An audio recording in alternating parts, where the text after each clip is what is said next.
Warahmatullahi wabarakatuh. Waalaikumsalam warahmatullahi wabarakatuh. Alhamdulillah, wassalatu wassalamu ala rasulillah amma ba'du. Apa kabar semuanya, sehat? Alhamdulillah sehat, Pak. Alhamdulillah sehat ya.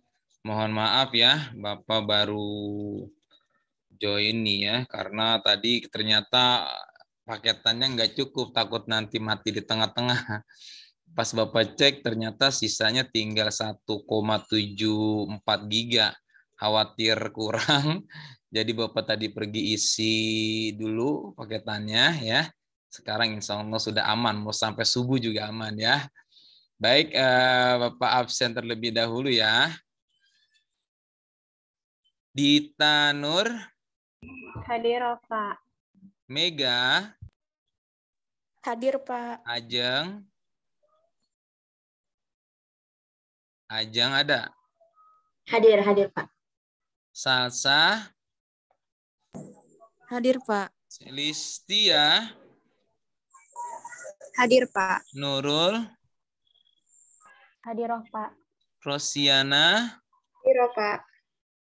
Riris. Riris, kendala sinyal, Pak. Ada berarti nanti ya. Fatimah.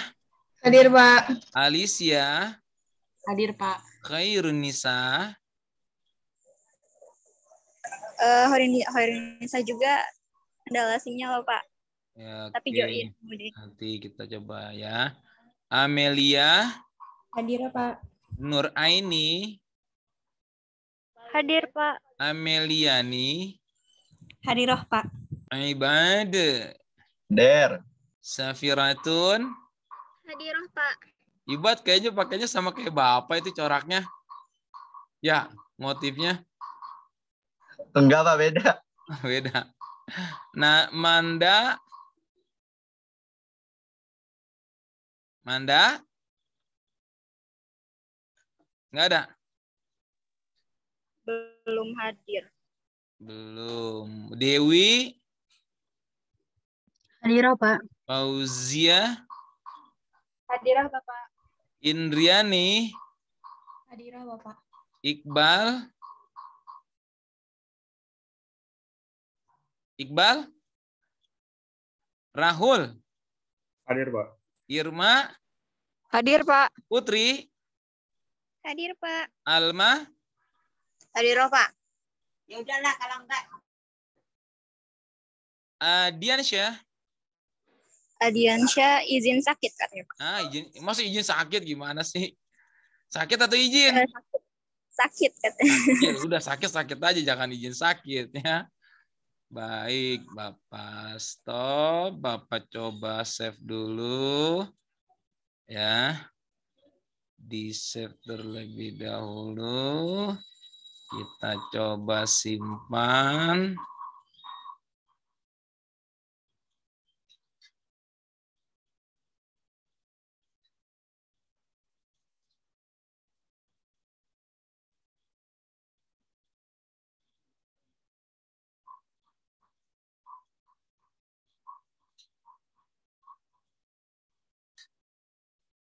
Lah, sebentar. Kok jadi kayak gini ya?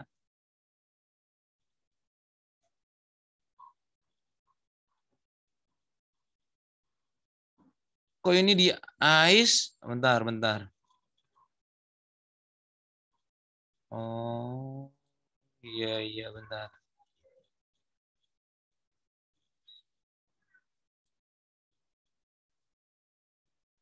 Oke.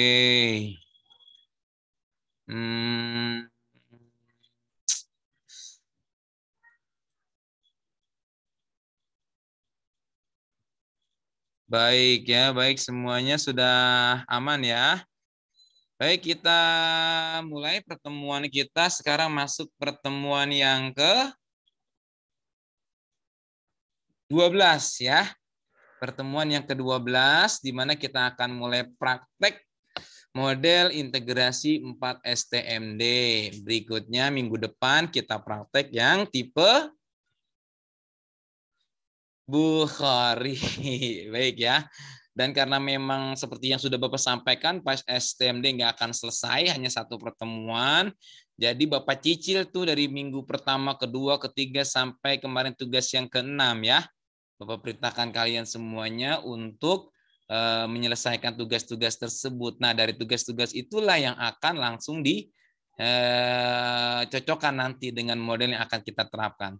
Sekarang Bapak coba izin share ya, kita akan lihat tugas-tugas yang udah dikerjakan. Ini semuanya mengerjakan atau tidak, ini kita periksa satu-satu ya. Nanti ketahuan nih yang enggak dikerjakan, nanti kita apakan yang enak. Coba kita ke Dita Nur. Dita Nur materinya apa? Gaya antar molekul, Pak. Gaya antar molekul. Kok lama ini ya loadingnya ya?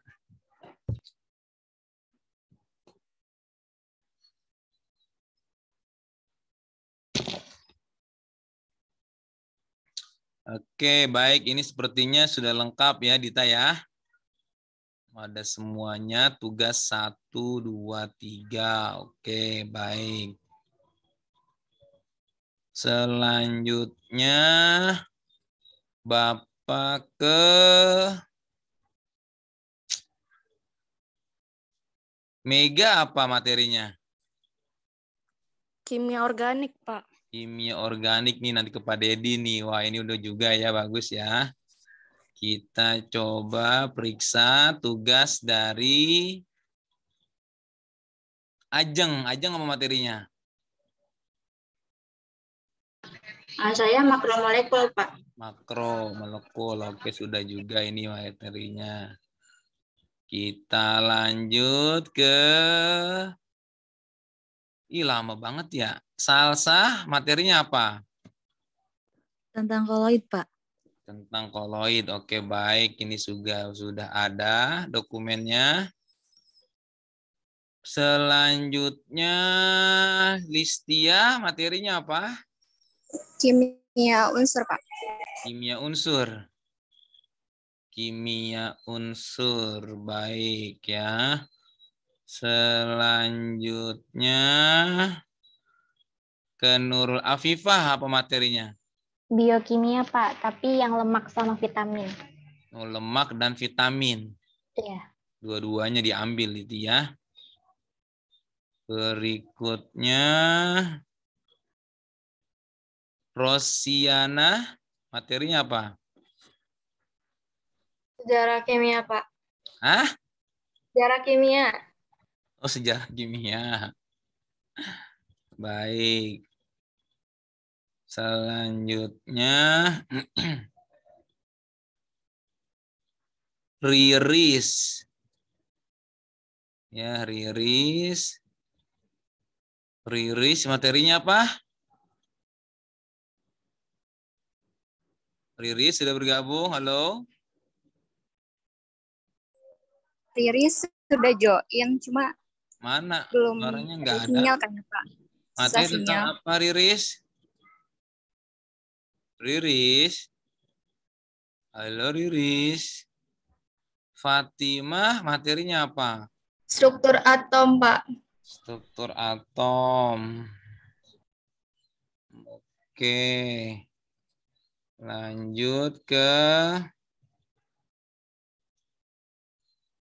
Alicia, materinya apa? Kelarutan dan hasil kali kelarutan, Pak. Baik, ini sudah dikerjakan juga. Selanjutnya, ini sambil Bapak cek satu-satu ya. Khairunisa, materinya apa? Khairunisa? Ikatan kimia kali ya. Berikutnya, Amelia. Larutan penyangga, Pak. Larutan penyangga. Oke. Kita lanjut ke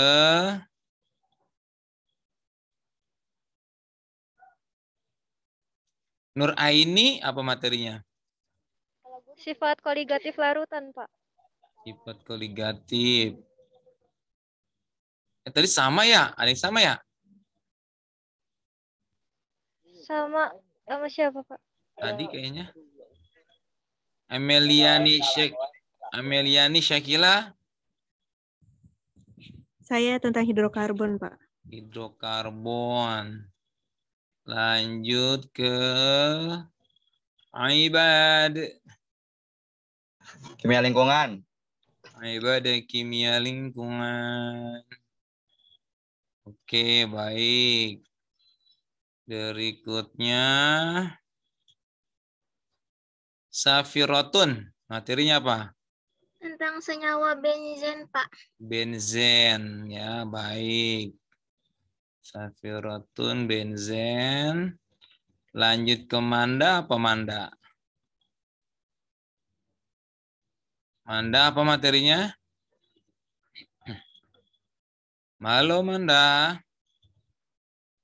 Manda tuh pencemaran udara kalau nggak salah, Pak. Pecahan dari Pencemaran. batu itu mana ganti kan?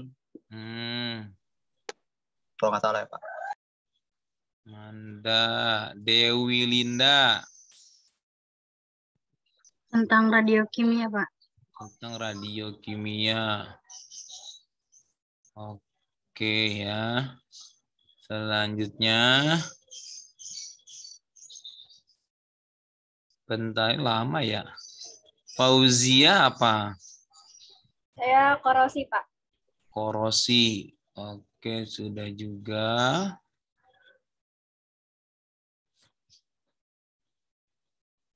Indriani. Kimia pangan, Pak. Kimia pangan. Saya ngambilnya tentang habatus sauda aja. Oke, siap. Selanjutnya Iqbal. Apa materinya?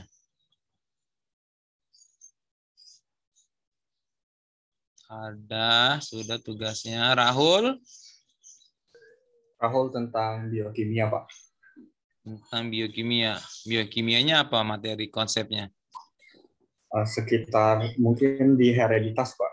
Keturunan gitu. Lebih ke hereditas. Irma.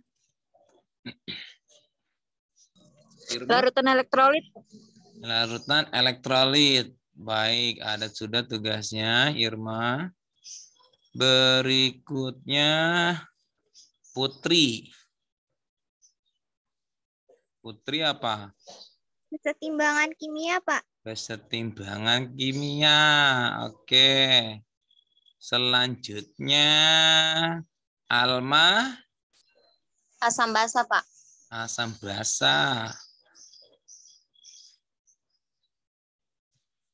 Ada tugasnya ya. Terakhir Adiansyah. Apa materinya Adiansyah? Nah, lu tuh Adiansyah belum ada tugasnya. Mana Adiansyah nih? Nggak masuk, Pak. Nggak masuk. Ini Iya. tugasnya nih belum dikumpulkan. Berarti nanti kasih informasi ya. Iya, Bapak. Ya, diinfokan ke teman-teman yang belum. Yang lain udah semua? Atau masih ada yang belum dibuatkan foldernya? Udah semua ini ya. 1, 2, 3, 4, 5, 20, 25, 26. Oke, sudah berarti ya.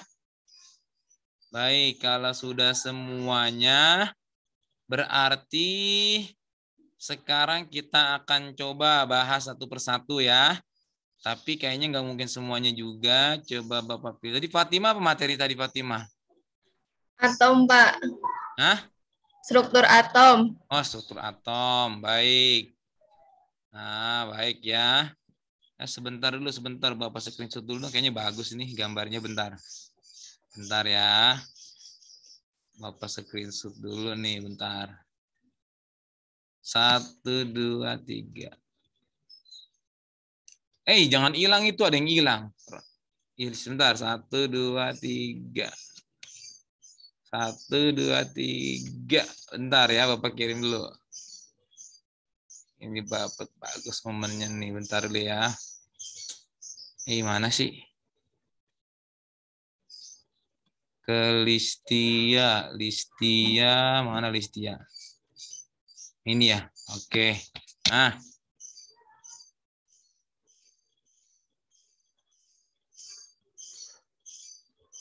Tuh, Bapak kirimkan. Masuk belum?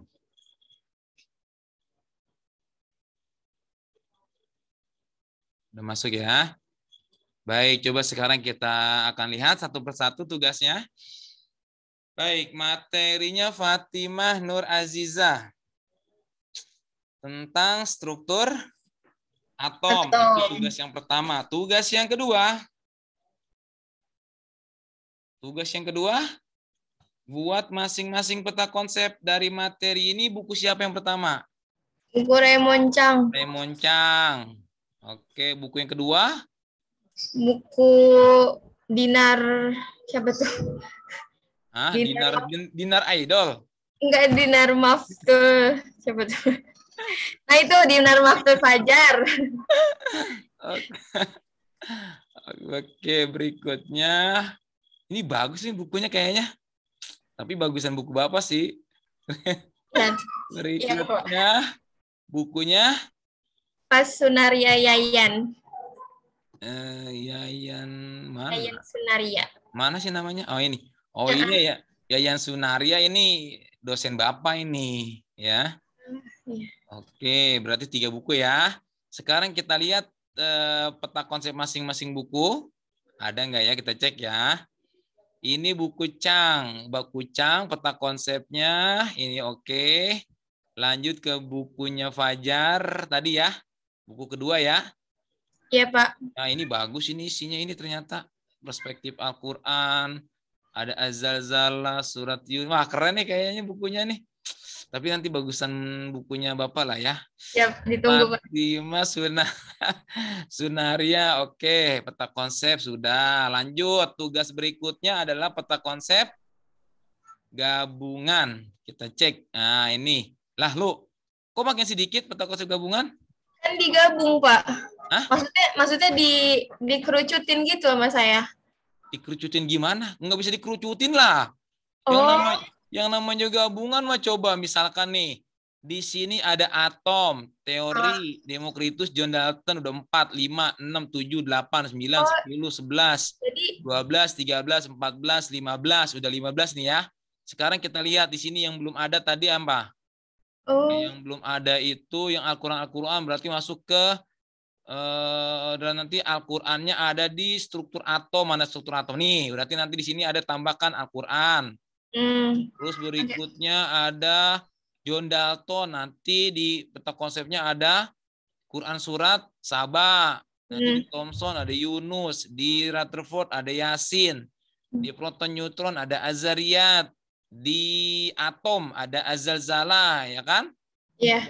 Harus muncul. Berikutnya di sini Aufbau, Pauli, Han, kasus khusus, orbital setengah penuh, diagram orbital nggak muncul juga. Tuh. Itu dijadiin satu gitu, Pak, nanti. Iya, kan gabungan namanya juga, Fatimah. Kan diringkas gitu, Pak, di gabungannya. Ih, jangan diringkas-ringkas, ya. Maaf. Jadi coba semuanya perhatikan ini ya. Yang lain sambil ngoreksi masing-masing ya. Karena Bapak nggak mungkin ngoreksi semuanya juga, nanti paling ngoreksinya itu di luar waktu sesempatnya Bapak nanti ya. Kita fokus satu dulu, semuanya diperhatikan betul-betul. Yang namanya peta konsep gabungan itu adalah peta konsep yang kalau kita lihat peta konsep ini tuh, lihat peta konsep Raymond Chang, semua konsep masuk. Lihat bukunya Fajar, semua konsepnya masuk. Lihat bukunya Yayan Sunaria, semua konsepnya masuk. Artinya apa? Maka di peta konsep ini adalah peta konsep gabungan berarti paling banyak. Karena mewakili seluruh atau 3 buku teks yang sudah kita gunakan. Gitu. Ya. Di bukunya Chang ada atom. Di bukunya Fajar ada atom. Di bukunya Yayan Sunaria ada atom. Maka cukup ambil satu aja atom misalkan. Tapi kalau ada nama lain, misalkan di bawah atom ada Quran surat Az-Zariyat, Az-Zalzalah, masukkan berarti di sampingnya Quran surat Az-Zalzalah gitu. Ya. Halo, semuanya paham nggak? Iya, Pak. Paham ya? Nah, berikutnya dari peta konsep gabungan ini, nanti semua konsep yang ada di peta konsep gabungan diterjemahkan di tugas yang 5. Ya kan? Total, tadi ada berapa konsep total kira-kira? Fatima coba dihitung. Ada atom, ada perkembangan model atom, 2. partikel subatom, sama konfigurasi elektron. Coba di sini nih. 1, 2, 3, 4, 5, 6, 7, 8, 9, 10, 11, 12, 13, 14. Kalau nanti di sini lagi tambah lagi tuh. Mana? Yep. 15, 16, 17, 18, 19, 20, 21, ya kan? 21, ada sejarah 22, ada Al-Quran 23, ada Zajah 24, Asaba 25, Yunus 26, Yasin 27, Azari 28, 28. Oh, berarti ada 28 konsep. Gitu Iya, Pak. ya. Oke. Misalnya itu di peta konsep gabungan. Maka 28 konsep itu semua dimasukkan di sini. Ini ada berapa ini? Itu masih dalam gabungan gitu, Pak. Ini cuma 4 malah justru. Tapi satu kotaknya ada beberapa. Jangan dipisah-pisah. Jangan Jangan dipisah-pisah. Jangan digabung-gabung terjemahannya. Oh gitu. Iya, Pak. Ntar dipisah. Lihat nanti. Ini coba kita lihat. Atom. Atom udah ngambil dari bukunya siapa? Chang sama Dinar. Chang sama Dinar. Harus konsisten. Nggak boleh dua-duanya. Oh, oke. Ya. Iya. Kalau diambil dua-duanya nanti mereka berantem. Oh ya, satu aja. Ya, pilih salah satu. Mau pakai Raymond Chang atau Dinar. Berikutnya. John Dalton. Atom John Dalton pakai bukunya siapa? Dinar. Dinar berarti masukin nanti di sini nih dalam kurung Dinar. Berikutnya Thomson. Dinar. Dinar masukkan. Rutherford. Dinar. Dinar. Niels Bohr. Chang. Chang. Ini masukin Chang di sini. Itu paling bawah, Pak. Ini Juga mekanika kuantum beda lagi. sama mekanika kuantum juga punyanya Chang soalnya. Iya. Artinya ya kan Bapak nggak tahu nih yang Niels Bohr kalau nggak dikasih keterangan, ya kan? Apakah Dinar, apakah Chang, tetap masukin karena ini konsep-konsep yang berbeda. Niels Bohr berbeda dengan mekanika kuantum berbeda dengan Rutherford berbeda dengan Thomson berbeda dengan Dalton. Maka nanti berarti beda-beda baris nih ya. Iya. Misalkan berarti ini konsep 1, 2, 3, 4, 5, 6 ya. 6. Berikutnya partikel. Ini bukunya siapa nih? Sinar katoda. Harus satu ya? Ya udah Chang aja. 6. Ini terkait ini di sini ada elektron, ada proton, ada neutron. Ayo, beda-beda definisinya nih. Itu maksudnya kalau yang di Dinar cuman penjelasan tok itu doang, Pak. Nah, kalau yang di Chang penjelasan kenapa muncul proton, elektron, neutron gitu. Jangan dulu. Kan di sini yang diminta hanya definisi, jangan ceritain sejarahnya, jangan melakukan eksperimen, nggak perlu masukin gambar dan lain sebagainya. Kan yang diminta cuma definisi. Oke. Udah, jangan buat yang aneh-aneh ya. Cari definisinya saja. Dan semua dimasukkan gitu ya. Nih coba perhatikan semua didefinisikan. Lalu muncul pertanyaan, Pak, bagaimana kalau seandainya di peta konsep gabungan ini saya lihat buku 1 nggak ada definisinya, saya lihat di buku 2 nggak ada definisinya, saya lihat di buku ketiga nggak ada definisinya, maka nggak perlu dimasukkan. Ya, jadi jangan dimasukkan. Kalau misalkan nggak ada. Lalu muncul lagi pertanyaan, Pak, tapi saya ternyata ketika baca bukunya Kinan ada Pak definisinya. Nah, kalau ternyata dari luar buku 3 yang sudah ditetapkan ternyata dari buku lain ada definisinya, kalau kalian tertarik berarti tambahkan buku teksnya.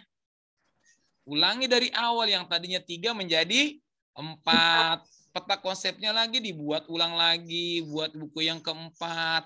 Nanti digabungkan lagi dengan peta konsep yang gabungan.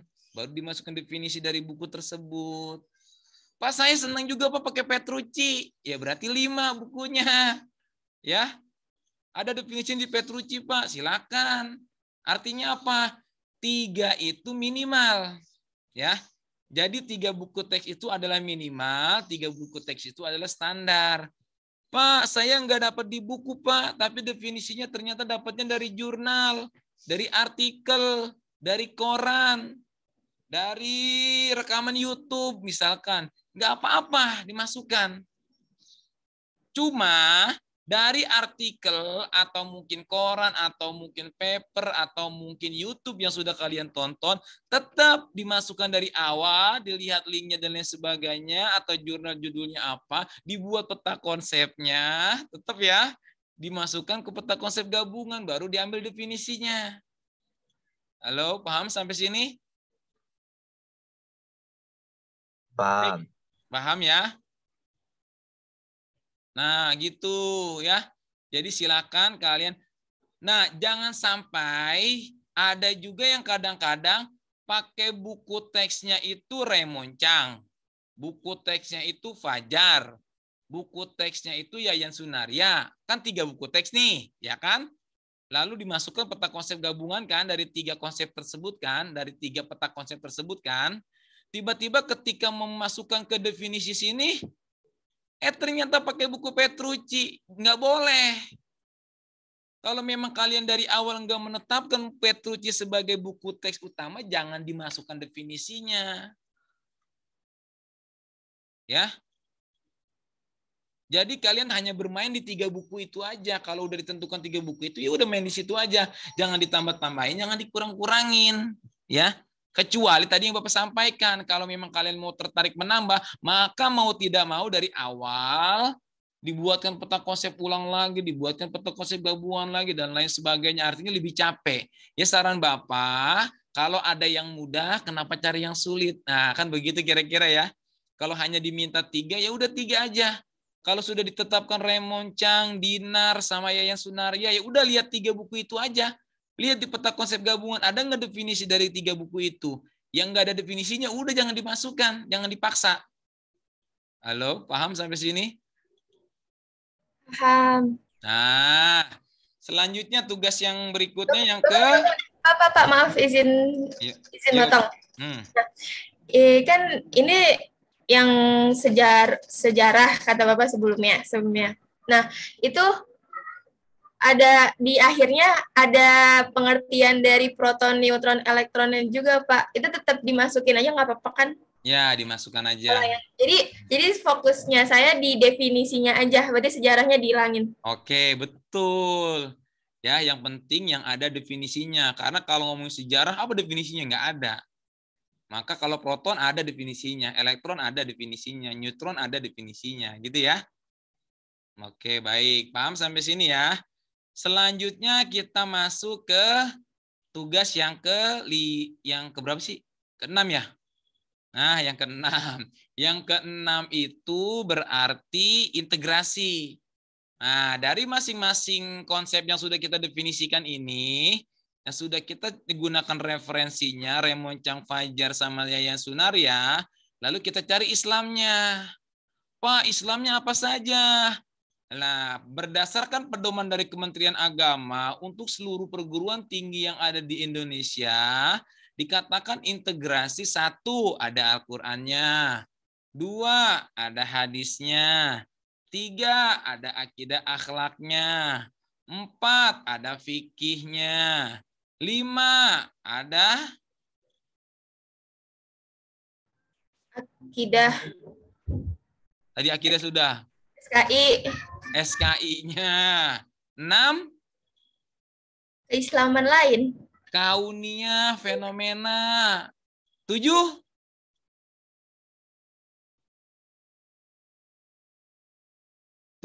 tasawuf ya. Nah, kalau dari Kementerian Agama sendiri sebetulnya hanya menetapkan 6 tadi. Quran, hadis, fikih, akhlak, SKI, dan ayat kauniyah. Tasawuf itu tambahan dari Bapak ya. Masukkan juga tasawufnya nanti. Bahkan ketika Bapak coba untuk menelusuri terkait jurnal-jurnal internasional baik yang ada di Scopus maupun jurnal-jurnal yang terakreditasi SINTA, ternyata integrasi itu tidak hanya 6 atau 7 poin itu. Tidak hanya Quran, hadis, fikih, akhlak, dan lain sebagainya. Ternyata lebih daripada itu. Ya, Lebih daripada itu. Tapi Bapak nggak mau buat kalian pusing. Jadi kita fokus pakai pedoman Kementerian Agama saja. Tapi ada tambahan dari Bapak satu ya, yaitu tasawuf. Ya, paham ya? Halo? Paham ya? Nah, nanti kalau misalkan ada yang mau ditanyakan, Bapak sambil jelaskan, boleh ya, silakan ya, bertanya saja ya. Nggak dilarang kok. Silakan. Nah, sekarang kita coba fokus. Yo, monggo silakan. Tadi kan yang kalau misalkan nggak ada itu definisinya di buku itu kita abain aja. Nah itu dalam arti definisi konsepnya itu kosong tanpa subbab itu atau subbabnya benar-benar dihilangin gitu Pak? Ya udah dihilangin aja. Berarti di kolom definisi konsep nggak ada nama konsep itu. Ya, misalkan di peta konsep gabungan kan ada 20. Tapi ternyata setelah dilihat dari 3 buku yang kita pakai hanya ada 10. Maka 10 konsep itu aja yang masuk di kolom definisi konsep. Yang 10-nya nggak perlu dimasukkan karena memang nggak ada definisinya. Kalau nggak ada jangan dipaksakan ya. Baik Pak, makasih Pak. Ya, berikutnya. Nah, kita lihat ya, coba nih ya. Kita tes nih punyanya Fatimah nih ya. Fatimah, betul-betul diperhatikan ya. Betul-betul dicatat. Ini penting masukan buat Fatimah nanti direvisi hasilnya karena ini sepertinya banyak revisi nih ya. Nanti buat yang lain juga sama nih, perhatikan betul-betul. Sekarang kita lihat terkait atom. Apa definisinya? Coba sekarang Bapak tanya dulu ke Fatimah konsisten. Mau pilih siapa nih? Harus jelas. Enggak boleh dua-duanya. Pilih satu di antara 2. Ayo. Pilih Dinar. Pilih Dinar. Dinar terkenal ya. Soalnya Cang udah banyak di bawah. Oh, parah nih. Padahal kalau kita bicara suhu kimia dasar, padahal remoncang loh. Ini seluruh dunia remoncang loh. Tapi gara-gara idol, nih Dinar jadinya Fatimah tertarik sama Dinar. Tapi itu terserah ya, ini bebas. Ini pilihan, ini bebas. Ini katakanlah fashionnya masing-masing orang ya. Kita nggak bisa memaksakan. Ternyata Fatimah senengnya Dinar. Oke, apa kata Dinar? Atom adalah materi di dalam alam semesta yang tersusun atas partikel-partikel yang sangat kecil. Udah cukup sampai situ. Ya. Dinar, berarti dari remoncang ini dihapus nanti nih. Nah, ini dihapus nih. Ya. Kenapa dihapus, Pak? Karena nggak dipakai. Kalau nggak dipakai jangan dimasukkan. Ya. Kalau kita udah nggak suka jangan digantung-gantung. Nggak boleh ya. Seperti itu. Berikutnya kita masuk poin integrasi terkait atom. Oke. Atom di dalam integrasi dikenal dengan nama zarroh kalau di Al-Qur'annya, ya kan? Maka carilah semua ayat Al-Qur'an yang ada kata zarrohnya. Oke. Ya. Misalkan di Quran surah Az-Zalzalah 7-8 mana coba zarroh? Ini ada nih ya. Zarrohnya ada. Oke, dapat 1. Quran lain ada enggak? Terkait zarroh. Cari, nanti di Google cari Al-Quran yang ada kata zarrohnya. Tapi terus zarrohnya pakai bahasa Arab. Zarroh ya. Biar nanti kedetek. Itu banyak, Fatimah. Tidak hanya Az-Zalzalah. Ya. Nanti Qurannya dimasukkan di sini. Tidak hanya artinya saja. Gitu ya. Ayatnya? Hah? Ayat Arabnya? Iya, jadi Quran surat Az-Zalzalah 7-8 ada bunyinya faman ya'mal misqala dzarratin khairan yarah wa ya'mal misqala dzarratin syarran yarah.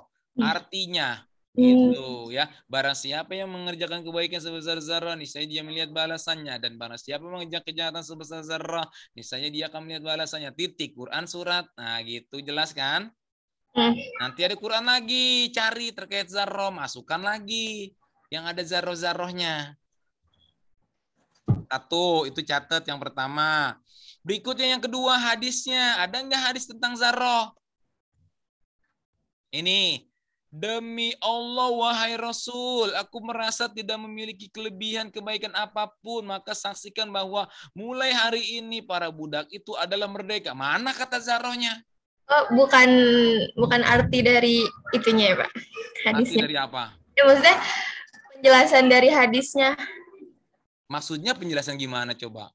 kayak terkait atom. Ini terkait atom ya. Coba, demi Allah wahai Rasul, aku dari merasa atom. tidak memiliki kelebihan kebaikan apapun, maka saksikan bahwa mulai hari ini para budak itu adalah merdeka. Coba atomnya di mana? Yang aturan ada kecil-kecilnya. Mana yang mau nyari yang jangan nyari yang kecil-kecil. Maksud saya bukan dikirain bukan dari artinya, bukan dari arti dari hadisnya. Maksudnya penjelasannya kira-kira. Coba penjelasannya apa atom dari hadis ini? Lebih ke amal sih ya Pak. Hah? Amal mana amal? Iya.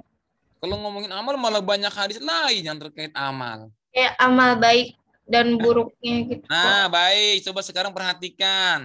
Ini kan kolom ada 2 kolom nih. Ada kesesuaian dengan integrasi ya tidak. Lalu ada kolom komentar ya kan. Ini haknya Bapak nih. Nanti Bapak akan ngoreksi semua punya kalian. Nah, yang pertama Al-Quran. Atom. Pakai surat Az-Zalzalah ayat 7-8. Nanti Bapak checklist ya. Bapak checklist ya. Berikutnya hadis. Hadis Bapak checklist tidak. Ya. Enggak boleh bersedih ya. Ini hadis Bapak checklist tidak, karena memang tidak ada hadisnya sampai sekarang. Bapak pun udah nyari nggak ada. Ya, Bapak udah nyari belum dapat. Barangkali nanti teman-teman ada yang dapat, ada kata-kata zarroh di hadis, boleh nanti bantu diberikan ke Fatimah ya, di-share nanti. Kalau dapat boleh dimasukkan. Kalau ada kata zarrah ya, jangan nyari kecil-kecil aja. Karena yang kecil-kecil belum tentu zarrah juga kan? Iya, oke, di sini berarti tidak ya. Maka ketika Bapak checklist ya, berarti itu udah benar kerjaannya. Tapi kalau Bapak checklist tidak, berarti kerjaannya salah, nggak tepat. Maka yang Bapak checklist tidak itu akan Bapak komentari. Apa komentarnya? Kalau hadis ini Bapak komentari, hapus hadisnya. Nah, gitu nanti komentarnya. Ya, komentarnya adalah hapus hadisnya. Oke. Seperti itu Nur Aziza ya. Ya, Pak. Nah, berikutnya sekarang kita ke sejarah kebudayaan Islam dulu. Coba sebelum ke akidah akhlak. SKI-nya ada enggak? Belum nemu, Pak.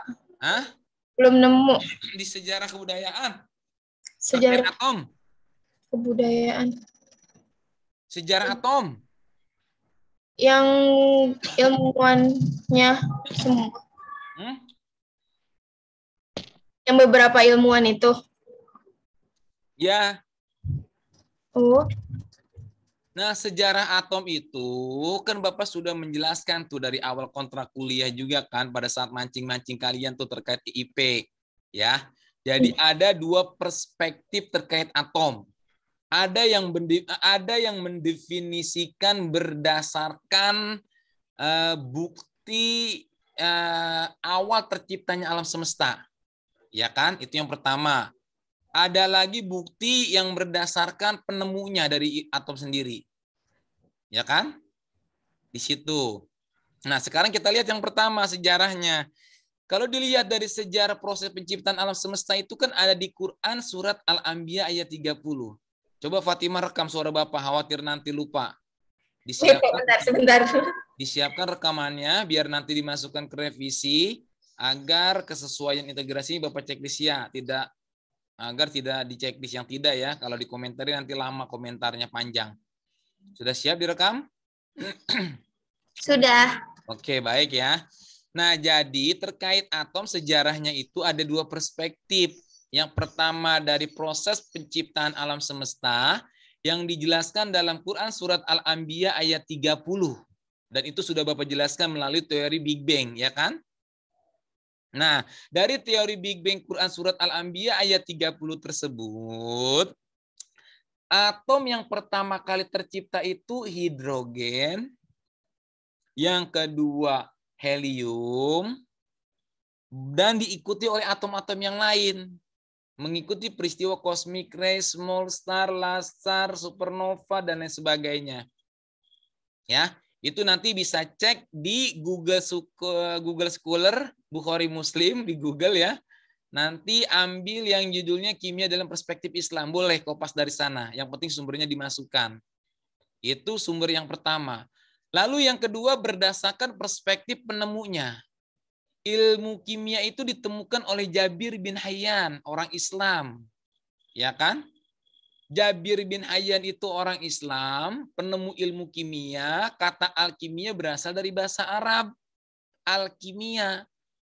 Dan Jabir bin Hayyan ini dibantu oleh dua orang muridnya. Yang pertama namanya Ar-Razi. Kalau di Eropa itu terkenalnya Rajes namanya. Lalu yang kedua ada Iz al-Din al-Jaldaki. Ya. Jadi dibantu oleh dua orang muridnya ini. Lalu pertanyaannya, Pak, atom apa Pak yang ditemukan sama Jabir bin Hayyan? Atom yang ditemukan pertama kali itu adalah atom Fe, besi. Makanya kadang-kadang ada perdebatan kan? Ada yang bilang atom pertama itu hidrogen. Lalu ada yang mengatakan salah, atom yang pertama itu adalah Fe. Nah, tergantung perspektifnya dulu. Dilihat berdasarkan yang mana nih posisinya. Kalau misalkan Rosiana melihat Fatimah dari kanan, nah, kata Rosiana, Fatimah itu memiliki tahi lalat. Nah, misalkan, lalu Dita Nurfadila melihat Fatimah dari kiri, Fatimah nggak punya tahi lalat. Nah, kan itu berbeda kan, perspektifnya kan? Maka Rosiana sama Dita jangan bertengkar, jangan berantem, karena perspektif kalian berbeda, ya.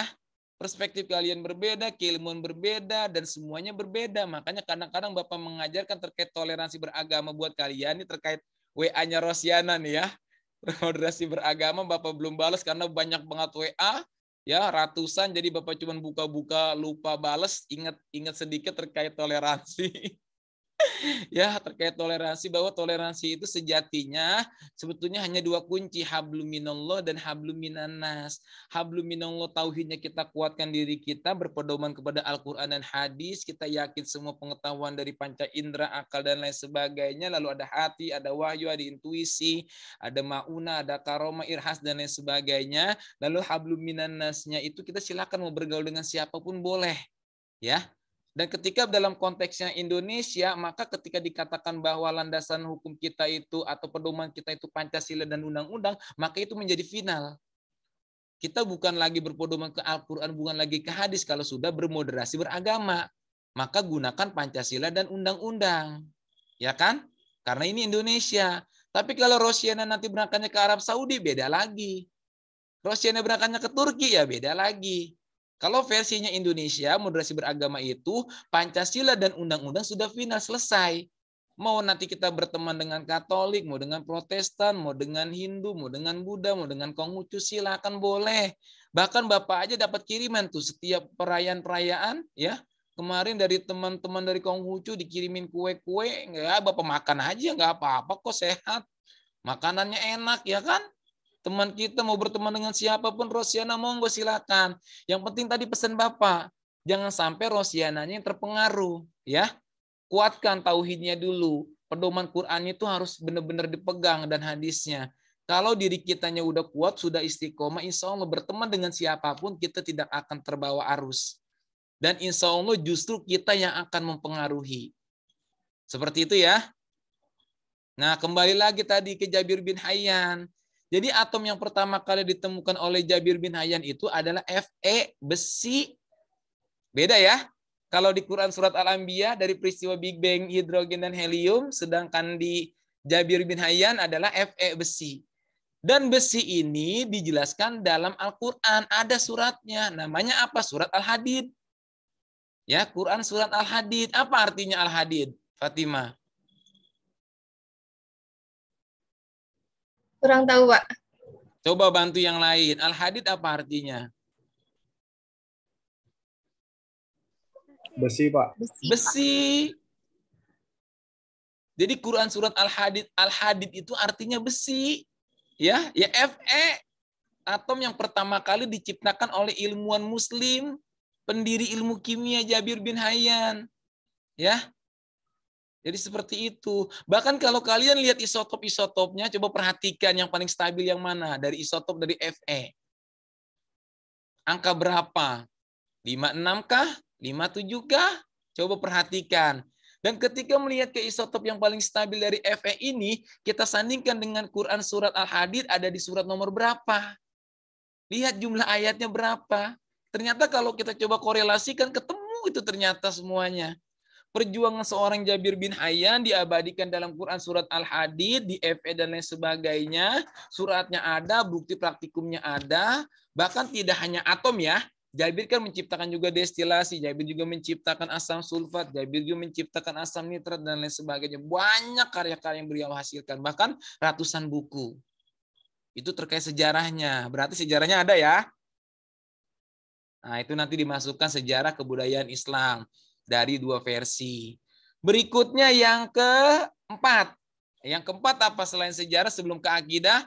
Kita masuk ke kauniyah. Kauniyahnya ada nggak fenomenanya? Fenomena. Coba fenomenanya. Pak, saya nemu hadis yang ada taruhnya, Pak. Apa tuh? Coba dikirim ke chat. Biar langsung dikopas tuh sama Fatima. Iya, Pak. Nanti saya PC aja. Oke. Ya. Oke, coba lihat kauniyahnya, fenomenanya. Ada nggak Fatima? Fenomena. Ayat kauniyahnya ada nggak? Yang dilihat dari alam semesta ada nggak terkait atom? Kekal. Ada. Yang kekal bukan, Pak? Ada. Fenomenanya apa, Pak? Itu tadi dari penciptaan alam semesta, yang alam Big Bang. Karena hakikatnya kita sebetulnya nih ya, kalau kita mau memperhatikan dunia, langit, bumi, beserta isinya, itu semuanya atom isinya. Ya kan? Itu fenomena. Bahkan bukan hanya yang terlihat, yang tidak terlihat pun itu atom. Oksigen nggak kelihatan, itu atom. Nitrogen nggak kelihatan, itu atom. Karbon monoksida, dioksida itu gabungan dari atom-atom. Jadi artinya apa? Di fenomena alam semesta ini bahwa atom itu ada fenomenanya. Kalau mau diambil berarti dari Quran Surat Anbiya peristiwa Big Bang. Masukkan ke kauniyah. Dan sejatinya memang kita semua ini atom. Ya, terdiri dari atom. Itu kauniyahnya. Selanjutnya, coba kembali ke akidah. Sekarang akidah nih kita perhatikan. Akidah, ayo. Sebagaimana kamu berbuat, maka seperti itu pula kamu akan diperlakukan. Hukum sebab akibat adalah fakta yang disepakati adanya oleh seluruh penduduk bumi. Bahwa usaha yang baik akan membuahkan hasil yang baik. Dan usaha yang buruk akan mendatangkan hasil yang buruk. Mana coba? Bener nggak ini akidah akhlaknya? Coba ayo. Sekarang Bapak minta Rosiana, kalau diminta untuk checklist tuh, mau checklist ya atau tidak? Kalau integrasi akidah akhlaknya seperti itu.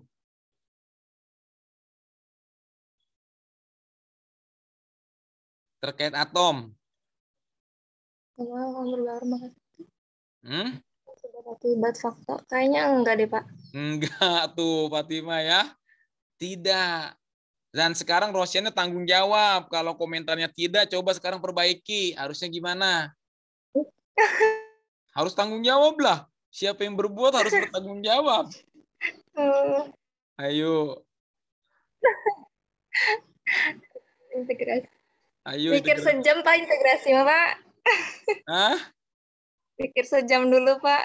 Aduh, ini padu nggak tanggung jawab ini ya, kita yang berbuat harus tanggung jawab. Rosiana cuma ngasih nih. Dan yang penting ngasih tahu yang tepat kan. Oke, baik ya Bapak bantu ya. Nah, terkait akidah akhlak, coba Fatima direkam lagi. Ini jangan sampai kelupaan ya. Akidah akhlak itu kan terkait dengan masalah etika, terkait dengan masalah perbuatan, terkait dengan masalah perilaku. Ya, perilakunya seperti apa Pak kalau akhlak? Akhlak itu adalah perilaku spontan. Perilaku spontan. Kalau seandainya Fatima ketika melaksanakan sholat, di samping calon mertua, ternyata Allahu Akbar. Wah, sholatnya 1 jam baru selesai. Tapi kalau nggak ada mertua, ternyata 1 menit selesai itu sholat zuhur. Padahal 4 rakaat. Nah, yang dibuat-buat itu bukan akhlak namanya. Ya, Jadi yang dibuat-buat itu bukan akhlak. Akhlak itu adalah aktivitas spontan. Jadi definisikan dulu ya. Akhlak itu adalah aktivitas spontan yang tanpa dibuat-buat yang muncul. Kalau dia muncul baik maka menjadi akhlakul karimah atau akhlakul mahmudah. Kalau seandainya dia munculnya jelek maka nanti akhlakul majmumah, akhlak yang tercela. Itu yang spontan. Kalau nggak spontan itu bukan akhlak namanya. Nah itu yang pertama. Yang berikutnya yang kedua, lalu apa Pak etikanya terkait masalah atom ini? Kita kembalikan ke ilmuwan kita. Masanya Jabir bin Hayyan, Ar-Razi, Izz-al-Din Al-Jaldaki ketika mereka bereksperimen, ketika mereka masuk ke laboratorium, ketika mereka menciptakan atom tuh yang namanya Fe, ya kan? Lalu menghasilkan berbagai macam senyawa, asam sulfat, asam nitrat, lalu destilasi dan lain sebagainya. Etika akhlak yang mereka lakukan itu sangat mulia. Mulianya di mana, Pak? Mereka dalam melakukan eksperimen tidak pernah berbohong. Tidak pernah mengada-ngada, tidak pernah melakukan intervensi, tidak pernah memanipulasi data. Kalau A dibilang A, kalau B dibilang B. Ini kadang mahasiswa praktikum kimia analitik, dikasih masing-masing larutan, disuruh identifikasi. Nemu apa di larutan tersebut? Pak, saya dapat PB. Lalu ada lagi yang dapat CO, ada yang dapat CD, ada yang dapat lagi apa. Kadang-kadang nggak mau praktikum gitu ya, tiba-tiba mau ikut-ikutan aja. Dapat PB, padahal kita dosen sudah tahu itu isinya apa. Ketika dianalisis, awas, hati-hati, perhatikan. Ya, jangan sampai salah. Nah, etika orang muslim ini rasanya Jabir bin Hayyan itu sangat baik, sangat mulia. Sehingga dalam melakukan eksperimennya, menemukan Fe-nya itu betul-betul ada sampai sekarang. Ketika menciptakan asam sulfat bermanfaat sampai sekarang. Ketika menciptakan asam nitrat bermanfaat sampai sekarang. Ketika menghasilkan buku-buku masih digunakan sampai sekarang. Bahkan destilasi pun itu kan ketika Jabir bin Hayyan mengatakan bahwa pada suhu tertentu menghasilkan residu yang dapat digunakan untuk jalan raya. Misalkan pada suhu tertentu bisa menghasilkan minyak tanah. Betul. Pada suhu tertentu bisa menghasilkan solar. Pada suhu tertentu menghasilkan pertalite. Pada suhu tertentu menghasilkan premium. Pada suhu tertentu menghasilkan pertamax. Pada suhu tertentu menghasilkan aftur. Maka nanti sifatnya itu empirik. Apa itu empirik? Mau Rosiana yang melakukan, mau Fatimah yang mau melakukan, mau Dita yang mau melakukan, siapapun yang mau melakukan hasilnya sama. Ya kan? Bahkan karyanya Jabir bin Hayyan karena akhlak dan etikanya yang bagus, nggak pernah melakukan manipulasi data, nggak pernah bohong-bohongin, ya dalam bereksperimen. Lihat SPBU yang ada di Indonesia, bahkan di dunia. Ya, di Indonesia itu SPBU Pertamina itu menjadi BUMN terkaya, penghasil uang terbesar buat negara kita, buat APBN kita. Terkait destilasi menghasilkan bahan bakar minyak. Tapi apa terima kasih mereka ke Jabir bin Hayyan? Enggak ada. Bahkan bukan hanya Indonesia, seluruh dunia loh. Seluruh dunia menghasilkan bahan bakar minyak, itu karyanya Jabir bin Hayyan. Hasil destilasinya, hasil eksperimennya. Coba perhatikan, apa bukti sayang mereka? Apa bukti terima kasih mereka ke Jabir? Enggak ada. Ya kan? Ini etika. Nah, dikarenakan memang dari awal perilakunya, etika, akhlaknya sudah baik dan benar dalam melakukan eksperimen data-data yang ditampilkan apa adanya, maka siapapun yang melakukan, maka hasilnya akan sama. Selama alat dan metode yang digunakan sama, dan seterusnya. Berbeda dengan Charles Darwin, yang nggak percaya Tuhan, nggak percaya hari kiamat, mengatakan bahwa manusia berasal dari kera. Akhirnya apa? Melakukan eksperimen percobaan tengkorak manusia digabung dengan tengkorak kera. Ya kan? Dia kolaborasi itu dua tengkorak. Akhirnya apa? Peneliti datang ke museumnya, diperiksa tuh tengkorak kera, lalu diperiksa tengkorak manusia, diidentifikasi, ternyata kemiripan. Bukannya mirip. Tapi tengkorak manusia sama kera dicampur, begitu yang mau diambil itu bagian-bagian yang udah dimanipulasi tadi. Artinya apa? Charles Darwin itu etikanya nggak bagus, akhlaknya nggak bagus. Dia melakukan eksperimen itu berbohong, menipu. Bahkan sekarang vaksin mengatakan bahwa vaksin A, kalau kita sudah divaksin kebal dengan COVID-19, tapi ternyata masih aja kena. Lalu ada vaksin dosis yang kedua, ada jenis A, B, C, D, E, tetap aja masih kena. Bahkan sudah di booster, masih aja kena. Artinya apa? Artinya peneliti-peneliti vaksin ini etikanya masih kurang baik. Akhlaknya masih nggak bagus. Dalam bereksperimen, dia nggak menyampaikan data yang real, data yang apa adanya. Bahkan percobaan yang dilakukan di Indonesia, di UNAIR itu teman Bapak, ya. Teman Bapak yang melakukan percobaan itu ternyata memang ketika ada isu vaksin merah putih, vaksin bendera, vaksin Nusantara yang mau di-launching itu hanya karena pegawainya terkena COVID, akhirnya bubar. Akhirnya gagal. Bahkan sekelas apa itu UGM. UGM itu teman Bapak ngundurin diri dari UNAIR. Kan kita berkumpul nih ya, UGM, ITB, UI, UNAIR, kita kumpul seluruh perguruan tinggi buat menciptakan vaksin. Karena kita nggak mau tergantung dengan Pfizer, kita nggak mau tergantung dengan AstraZeneca, kita nggak mau tergantung dengan Sinovac, kita nggak mau tergantung dengan Johnson & Johnson, ya kan? Ya, artinya sebenarnya bukannya tergantung sih, kita masih kurang jumlahnya. Karena penduduk kita itu 270 juta lebih. Kalau hanya mengandalkan vaksin dari luar negeri, itu masih banyak yang kurang. Artinya apa? Kita menciptakan sendiri. Tapi ternyata ketika mereka menciptakan itu, ada yang nggak jujur. Sehingga UGM teman Bapak keluar. Nggak mau ikut penelitian itu. Coba di antara kalian ada yang sudah divaksin merah putih? Ada yang sudah divaksin Nusantara? Ya, awas hati-hati.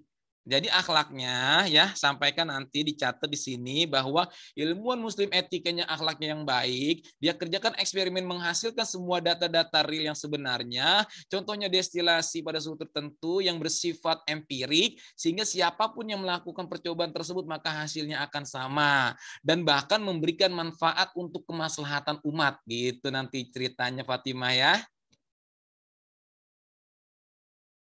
Iya, Pak. Itu akidah akhlaknya. Berikutnya apa lagi? Integrasinya. Baru nemu 3. Ya, maksud Bapak tadi kan Bapak udah menawarkan ada Al-Qur'an, ada hadis tadi, ada dari siapa tadi? Dari Ibad, nanti kirim ke Bapak juga Ibad ya. Terus ada akidah akhlak. Oke. Akidah akhlak Bapak sudah sampaikan. Lalu sejarah kebudayaan Islamnya ada, ayat kauniyahnya ada. Terus apa lagi? Fikih. Fikih. Coba sekarang fikihnya ada enggak?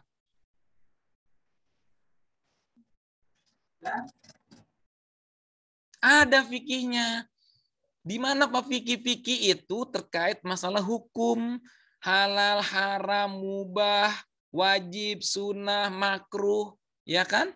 Ilmuwan muslim kita di zaman Jabir bin Hayyan, di zaman Iz'al-Din Al-Jaldaki, di zamannya Ar-Razi, di zamannya Ibnu Khaldun, di zamannya Ibnu Sina, di zamannya Al-Haytham, di zamannya Al-Majriti, di zamannya ilmuwan-ilmuwan muslim beken-beken lainnya, ya kan? Terkait masalah fikih itu sumber pendanaannya itu sangat halalan thayyiban. Bahkan pemerintahnya sendiri support penuh. Makanya Islam memiliki masa kejayaan ilmu pengetahuan dan teknologi abad 6 sampai abad ke-12 itu kenapa? Satu, pemerintahnya mensupport penuh untuk seluruh peneliti. Peneliti minta apa? Jabir minta dibuatkan laboratorium, langsung dibuatkan. Jabir minta alat yang paling mahal, yang paling hebat, minta dibelikan, langsung dibelikan.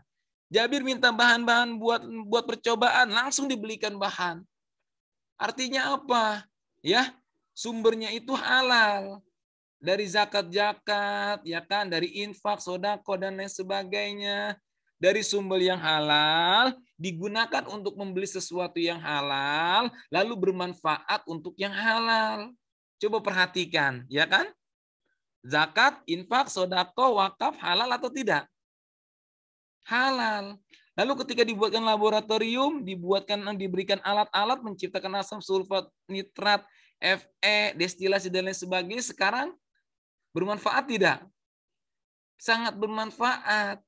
Artinya apa? Kehalalan thayyiban itu berasal dari sumbernya, berasal dari cara penggunaannya, dan halal berdasarkan pemanfaatannya. Gitu fikihnya Fatimah. Halo Fatimah.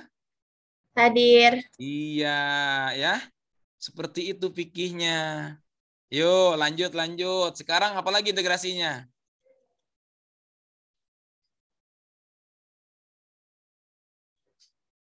Quran sudah, hadis sudah, akidah akhlak sudah, SKI sudah, ayat kauniyah sudah, fikih sudah, apa lagi?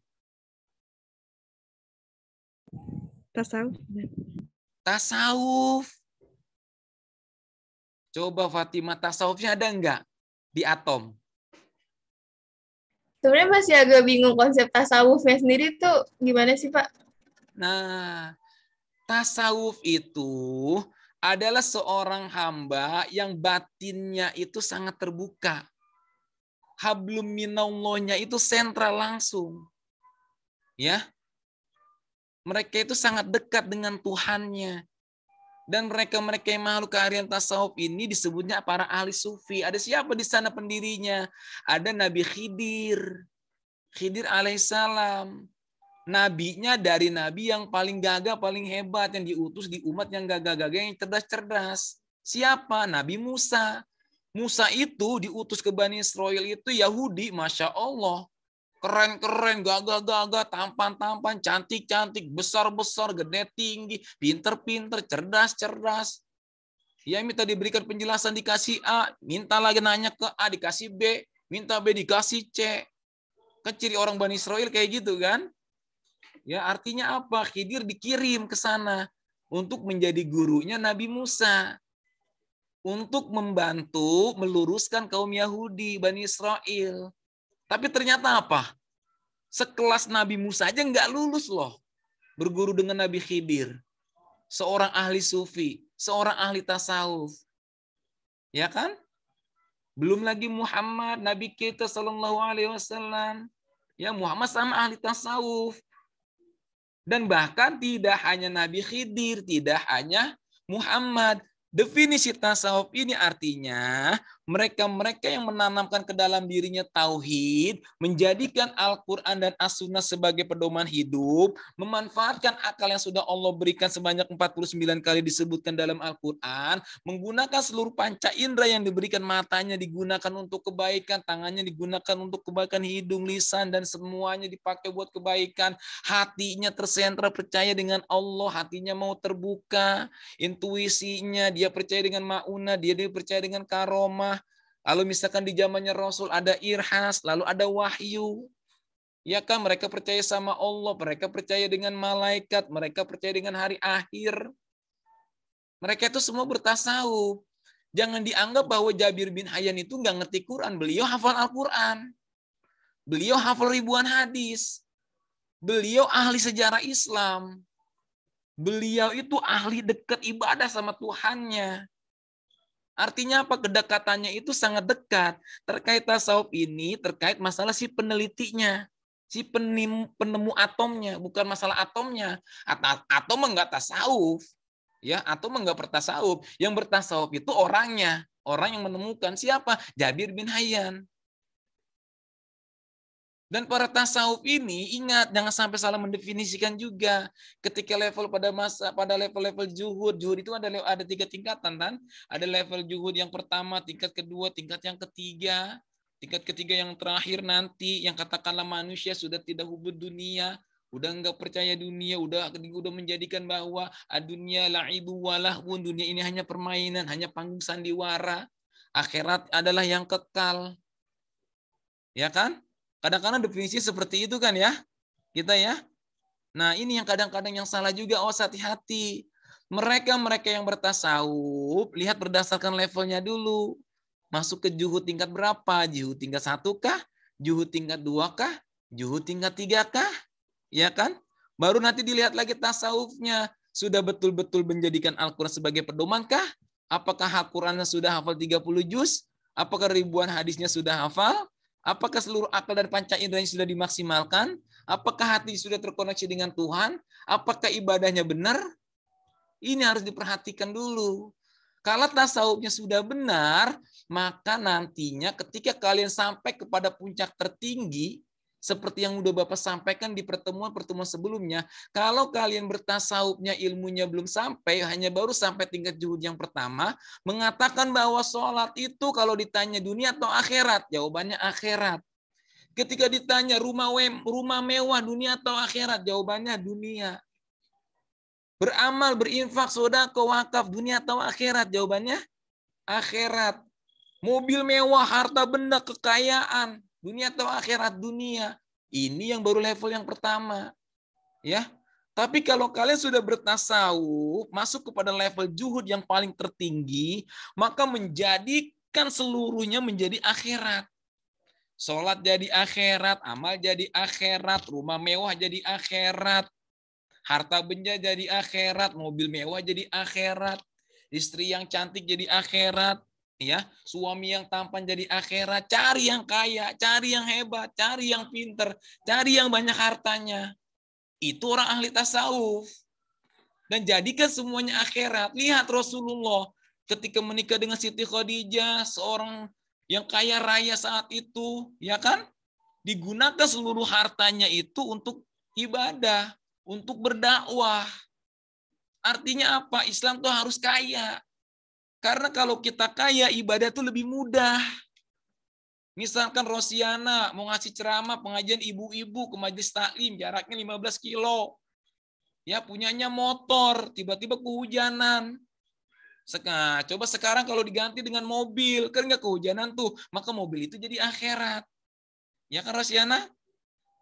Iya, daripada nanti kehujanan, sakit, atau mungkin misalkan nelpon, maaf ibu-ibu, para ustazah saya nggak bisa hadir ya, karena hujan. Coba perhatikan, udah menyakiti banyak orang, udah ditunggu-tunggu dan lain sebagainya, malah jadi dosa.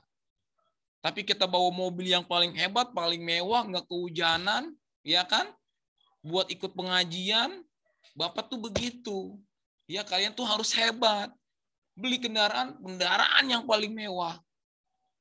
Mau beli rumah, buat rumah yang paling mewah. Mau cari orang yang kaya raya, cari yang paling kaya raya, silakan. Memang itu diperintahkan, ya, silakan. Kalau kita kaya raya, hebat dan lain sebagainya, maka menjadikan seluruhnya ini menjadi akhirat. Kadang Bapak malu gitu ya. Manusia, kalau dipikir-pikir yang terkait masalah kasus, ustadz yang ada di lingkungan Bapak, satu kecamatan lagi. Ya kan?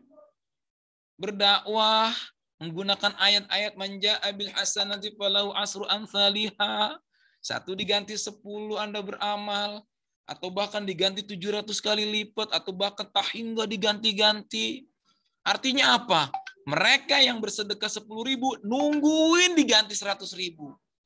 Mereka yang bersedekah 100.000 minta diganti sama Allah 1 juta. Mereka yang bersedekah 1 juta minta diganti sama Allah 10 juta. Kan jadi lucu. Ya kan? Ini yang salah. Ini yang nggak boleh. Sampaikan ayat yang sebenarnya. Pun kalau seandainya kita mau bersedekah, berinfak dan lain sebagainya, Al-Quran itu sudah mengajarkan ke kita. Apa kata Al-Quran? Ketika kita mau berzakat harta, cukup 2,5%. Itu. Jadi jangan dijanji-janjiin segala macam. Anda ngasih motor diganti Avanza.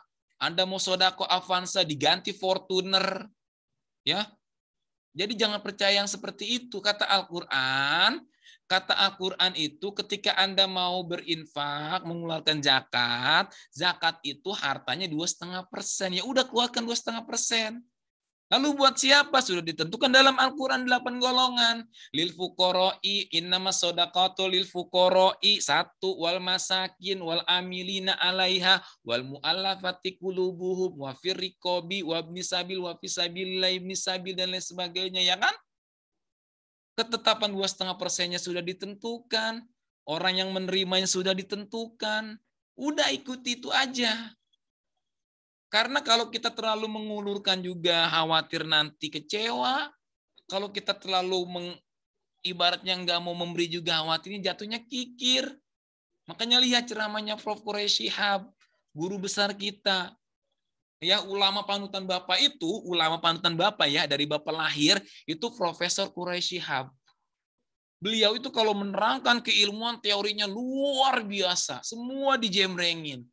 Cuman kadang-kadang karena zaman milenial, zaman now, ya karena teknologi, karena media, dibuatlah berita hoax. Beliau ceramah tiba-tiba dipotong nih, dipotong-potong ya, dipotong-potong. Misalkan apa dipotong mengenai masalah jilbab. Anaknya Najwa Shihab yang nggak berjilbab, disalahkan. Lalu dipotong lagi ketika beliau mengatakan Muhammad tidak masuk surga karena amalnya. Coba bayangkan. Wah, protes ramai itu komentar. Netizen-netizen yang maha benar.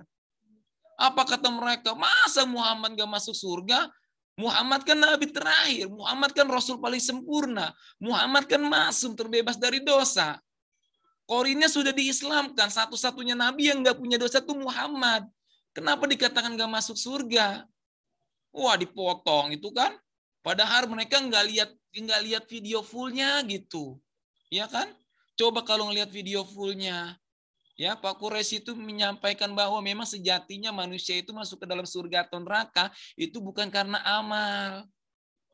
Malu kita kalau mau amal, minta diganti sama Allah 10, mau diganti 700, mau diganti tangga, itu malu sama Allah. Dan memang nggak berhak kita masuk surga karena amal. Kenapa? Karena sejatinya, mau berapapun amal yang mau kita berikan, itu tidak akan pernah tergantikan dari apa yang sudah Allah kasih ke kita. Ya kan? Misalkan oksigen, coba kalian bernafas. Sehari butuh berapa tabung? Satu tabung ada yang 1,5 juta, ada yang 3 juta. Ya, sehari kita butuh 4 tabung kali 3 juta udah 12 juta. 1 tahun 356 hari kali 12 juta udah berapa puluh miliar, berapa ratus miliar. Usia kalian sekarang berapa? Ada yang 20, 21, 22 kali sekian ratus miliar. Udah berapa triliun? Itu baru oksigen. Ayo, perhatikan. Mata kalian kalau mau dijual berapa miliar? Ginjal kalian kalau mau dijual berapa miliar? Jantung kalian kalau mau dijual berapa miliar? Semua organ tubuh kalian kalau mau dijual berapa miliar? Ayo coba perhatikan. Ya, kalau kita mau beramal karena amal itu kita masuk surga, kita malu sama Allah. Makanya kadang-kadang tuh Bapak lihat orang kalau bersedekah kepingin disebut namanya. Ya, kalau nggak disebut namanya dia marah. Dia bangga bersedekah dari Bapak Fulan bin Fulan. Harganya 10 juta, 100 juta, 1 miliar. Bangga mereka. Dari Ibu Fulana bersedekah 1 miliar. Wah, bangga mereka. Ketika nggak disebut namanya, marah-marah. Ayo, awas hati-hati. Ya, ketika bersedekah itu Rasul mengajarkan nih tangan kanan ngasih, tangan kiri ini jangan sampai tahu. Ya, tangan kanan ngasih, tangan kiri jangan sampai tahu. Itu artinya apa? Ya hubungan masalah sedekah dan lain sebagainya cuma diri kita sama Tuhan kita. Keikhlasan itu luar biasa loh, mahal harganya. Ya, mahal harganya. Nah ini harus diperhatikan buat kalian juga. Malu kita di sana, ya. Akan tetapi balik lagi. Ya, balik lagi ke sedekah tadi. Ya, kalau seandainya memang kalian mengharapkan 10 kali kebaikan, 700 kali kebaikan, bahkan yang tak terhingga, itu salah total. Jangan ke Allah lah. Coba aja kalian ke orang tua kalian. Orang tua kalian kan melahirkan kalian nih sampai besar sampai sekarang kan dikasih pendidikan dan lain sebagainya. Kalian jadi orang berhasil, lalu kalian serahkan semua harta kalian ke orang tua. Masih bisa kebayar nggak kira-kira? Tidak akan pernah kebayarkan. Mau kita kasih seluruh harta kita, mau kita kasih seluruh jiwa raga kita buat orang tua kita, nggak akan pernah mampu terbayarkan. Ya, tidak akan pernah mampu terbayarkan. Maka muliakanlah orang tua mumpung masih pada ada. Tanya orang tua, maunya apa? Ibu senang apa, Bu? Senang makan buah apa? Ibu senang makan buah apel. Belikan apel yang paling bagus. Bapak senangnya apa, Pak? Bapak senang makan ayam bakar. Belikan ayam bakar. Yang udah mulai privat, yang udah mulai punya job, yang udah punya sistem, yang udah bisa nyari duit. Coba tanya orang tuanya senangnya makan apa. Ya.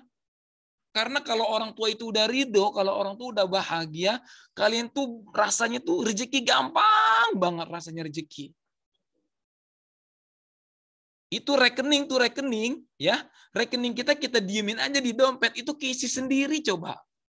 Nggak tahu itu duitnya dari mana. Coba dah kalian buktikan. Sekarang nih ya, setelah selesai kuliah, coba samperin ke ibu kalian, ke bapak kalian, tanya, Bapak mau makan apa? Ibu mau makan apa? Bapak mau makan sate, nah belikan sate. Ibu mau makan apa? Ibu mau beli bubur ayam, nah belikan bubur. Ya kan? Coba mulai dari sekarang, insya Allah berkah. Ridallah fi ridal walidain. Insya Allah berkah. Dan semua permasalahan kalian akan terselesaikan. Dan insya Allah akan bahagia. Bapak sama orang tua, subhanallah. Ibu bapak mau minta kemanapun yang almarhum, bapak selalu turuti. Nah Bu Hori, ibu mau nginep di Anyer, langsung berangkat nginep di Anyer. Mau berapa hari? Bu Hori, ibu mau jalan-jalan ke Wonosobo, Dieng, langsung bapak ajak berangkat. Nah Bu Hori, ibu mau ke Guci, langsung bapak anterin langsung. Ya, kalau dia ikut pengajian, naik bis bapak nggak kasih. Ya, bapak nggak kasih. Kenapa? Karena kalau naik bis nanti capek, kasihan. Langsung bapak sediakan mobil pribadi, bapak belikan mobilnya. Dia mau istirahat mau dimanapun silakan, mau nginep di hotel manapun bapak berikan. Duitnya langsung kita beri, silakan mau beli apapun. Nih duitnya pegang sendiri. Nah gitu, alhamdulillah berkah. Berkat-berkah itu coba sekarang perhatikan rekening bapak tuh di dompet. Bapak diamin isi sendiri rekening. Padahal tuh bapak diem aja, tapi tuh rekening keisi sendiri. Ya kan? Ini yang perlu diperhatikan. Ya, coba nanti ini dicoba ke kalian terkait tasawuf ini ya, bahwa betul-betul diperhatikan, jangan sampai kalian salah memaknai tasawuf. Dan lagi-lagi kembali ke surga tadi, memang kita masuk surga itu bukan karena amalan, karena memang amalan kita tidak akan pernah sebanding dengan yang sudah Allah kasih ke kita. Maka dari itu dikatakan bahwa la in syakartum la azidannakum wa la in kafartum inna adzabi lasyadid. Bersyukur sama Allah. Allah kasih mata kita sehat, Allah kasih badan kita sehat, pakai buat belajar yang benar. Sekarang masuk prodi kimia, cepat belajar, selesaikan skripsinya. Yang ada kompetisi, berjuang, bahagiakan orang tua. Orang tua sebetulnya nggak perlu harta, nggak perlu mobil mewah, nggak perlu uang banyak. Ngelihat anaknya pakai toga aja udah girang banget orang tua. Iya kan? Iya, lihat anaknya pakai toga aja itu Masya Allah. Bapak kalau lihat ibu bapak, bapaknya bapak ya, lihat bapak pakai toga itu mereka tersenyum. Cuma lihat toga padahal mah. Itu kira-kira seperti itu. Dan kembali lagi bahwa surga ternyata bukan karena amal. Lalu apa-apa? Kalian bisa masuk surga itu karena rahmatnya Allah. Karena kasih sayangnya Allah. Bahkan seorang pelacur pun yang nggak pernah ibadah, selalu ahli maksiat, hanya karena memberikan minum seekor anjing, ternyata bisa masuk surga. Artinya apa? Artinya memang rahmat Allah yang menentukan seseorang itu masuk ke surga atau tidak. Bahkan ada seorang ahli ibadah, sholat 5 waktunya tepat waktu, selalu di majlis, selalu berjamaah, selalu berinfak, tapi ternyata adanya di neraka. Dia senang upload, dia senang nge-YouTube, dia senang bagi-bagi uang. Dia bangga merasa ditonton banyak jutaan orang. Akhirnya apa kata Allah? Kamu itu beramal, kamu itu berinfak, kamu itu ibadah, ya. Pengen dilihat sama orang, ingin dinilai sama orang, ingin dianggap sebagai dermawan sama orang, ingin dilihat hebat sama orang.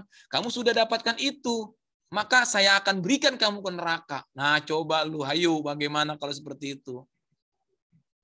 Nah, ini makanya buat kalian hati-hati, ya. Hati-hati. Dan lagi kembali ke tasawuf.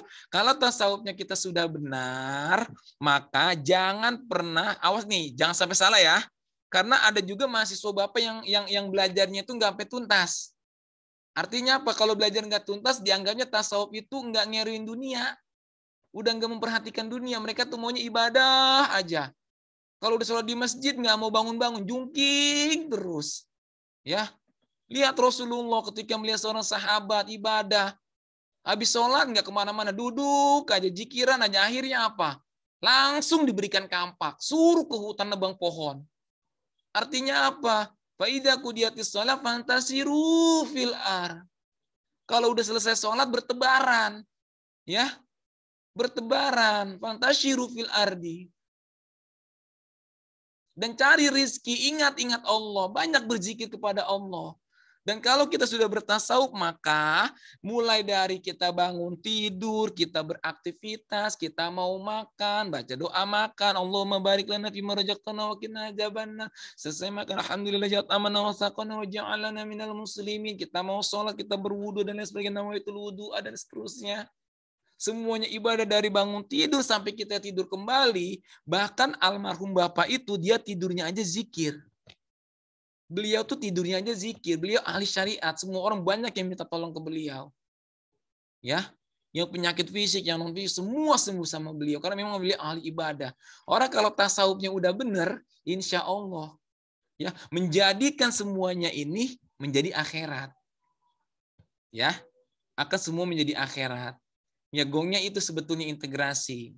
Jadi dari berbagai macam jenis integrasi nanti kita fokus, kalau seumpama memang sudah berhasil manusia ini etikanya sudah bagus, semuanya sudah bagus, semua berlandaskan Quran, hadis, dan lain sebagainya, maka integrasi itu udah nggak perlu. Kalau hidup semuanya sudah berlandaskan Al-Quran dan hadis, minimal 2 pedoman itulah. Ya, 2 pedoman itu, maka endingnya nanti semua model-model integrasi, outputnya adalah etika, outputnya adalah akhlak, outputnya adalah perilaku. Dan akhlak baik buruk itu yang tahu cuma diri kita sama Tuhan kita. Orang mau menilai apa nggak apa-apa, terserah. Kadang misalkan Bapak menyendiri nih, misalkan di kampus gitu ya, dibilangnya kok nggak mau berteman. Belum tentu juga, awas hati-hati. Bapak habis sholat buka handphone, dianggapnya ya habis sholat kok bukan zikirnya malah buka handphone. Awas hati-hati, jangan salah nilai akhlak seseorang, nggak boleh menjas. Ingat tabayun selalu ya, hati-hati ya semua ya. Tabayunnya jangan ditinggal ya. Ini yang perlu diperhatikan. Awas hati-hati, sholat buka HP, kita duga dia itu main media sosial, nggak taunya lagi baca Quran. Ada lagi orang tidur nih, orang tidur dia pakai selimut, dia tutupi, ternyata wajahnya bercahaya. Apa kata orang yang di samping atau orang yang melihat? Wah, yang tidur itu ahli ibadah. Kenapa ahli ibadah? Wajahnya bercahaya. Nggak taunya bukan bercahaya. Ya, dia berselimut itu lagi main handphone, lagi WA-an, lagi WhatsApp-an. Tuh Fauzia ketawa aja tuh ya, Fauzia Iban. Ya, mereka ini udah mampir ke rumah Bapak nih, udah banyak dapat ilmu ya. Udah banyak dapat ilmu. Coba perhatikan. Kita duga ini ternyata ahli ibadah Pak ini Pak. Mukanya bercahaya Pak pada saat tidur. Enggak taunya apa? Main handphone WhatsApp-an. Ya kan, malah selingkuh lagi. Ayo coba. Ya Allah, ini hati-hati semuanya ya. Jangan sampai kalian tertipu. Ingat tabayun selalu. Dan jangan pernah menjudge seseorang. Ambil positifnya. Makanya Al-Quran selalu mengajarkan kita untuk selalu berprasangka baik. Nggak boleh berprasangka buruk. Kalau nggak tahu, nggak bisa cerita dan lain sebagainya, jangan sok tahu, jangan sotoy ya. Terutama tuh kalau YouTube nonton YouTube itu jangan yang 5 menit. Jangan yang 3 menit. Kalau kalian tonton yang 3 menit, 5 menit itu nanti hoax. Ya, kalau lihat YouTube itu yang 1 jam, 2 jam, yang 4 jam. Ya minimal 50 menit lah, ya. Minimal 50 menit lah. Tapi kalau yang di bawah 10 menit itu udah hoax semua, itu potongan. Kalau potongannya bagus, kalau jelek, misalkan dikatakan bahwa fawailul lil musallin alladzina hum an sholatihim sahun. Celakalah orang yang sholat. Ayo coba, ayo. Kalau dibilang Al-Quran yang bilang bahwa orang sholat itu celaka, dipotong sampai situ. Maka kalian nggak ada yang mau sholat. Ya kan? Ya Al-Quran bilang celaka kok, ngapain saya sholat? Orang kata Al-Quran celaka. Makanya diperhatikan betul-betul. Nggak boleh ada potong-potongan. Ingat, kalau ngaji online, jangan yang potong-potongan. Dan Bapak menyarankan sebaiknya bertemu langsung dengan Ustadz, ikut majelis talim, itu akan lebih berkah nanti. Banyak yang lebih bermanfaat. Ya, paham sampai situ ya? Jadi untuk Fatimah, integrasi semua ada ya? Qurannya ada, hadisnya ada, akidah akhlaknya ada, fikihnya ada, SKI-nya ada, kauniyahnya ada, tasawufnya ada. Yang lain nanti silakan diperbaiki. Nanti setelah itu sama Fatimah dirangkai kata-katanya. Ini mau mulai cerita ini dari mana? Dari integrasi ini. Ya. Dirangkai sebuah kata-kata menjadi sebuah judul, dan judul dari judul itu dideskripsikan menjadi sebuah materi. Ini buat tugas 7 nih, ya. Jadi tugas ke-7, kemarin kan tugas 6 ya. Sekarang tugas ke-7, kalian membuat materi dari hasil tabel integrasi keislaman. Buat materinya apa, Pak? Yang tadinya ada Al-Quran, hadis, fikih, Quran, dan lain sebagainya, kalian rangkai kata-kata sedemikian rupa, memulainya dari mana terserah, ya. Nanti dibuatkan sebuah judul yang bombastis.